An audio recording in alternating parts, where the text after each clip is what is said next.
Pero ikaw ang tapang-tapang mo. I've been watching you. Parang lapitin ka masyado ng bashers. Oo nga po eh. Nararamdaman mo yun? Opo. Lahat ng kilos mo? Opo, lahat ng ginagawa Oo. ko. Kahit nung naging nanay ako, ang dami pa din po. Oh, ano yun? I mean, without having to go into details, like, nababasa may mga feeling like heart evangelista, bulimic, sobrang payat, retokada. Grabe, Ang bahay nyo raw ay parang munisipyo.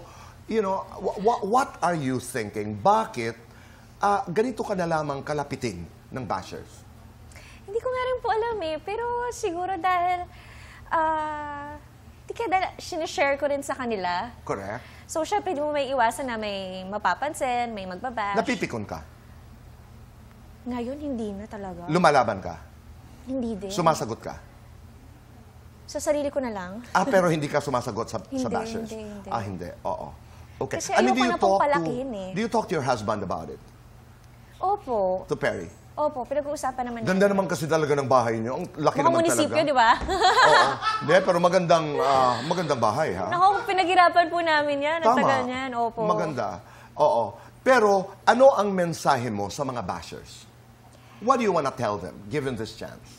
Ako kasi masasabi ko na lang parang, ako to, alam mo yon, parang kung mahal nyo, salamat, thank you, nandiyan pa rin kayo para sa akin. Pero kung hindi ko pipilitin magbago. Kasi Because ayoko this is na who you are.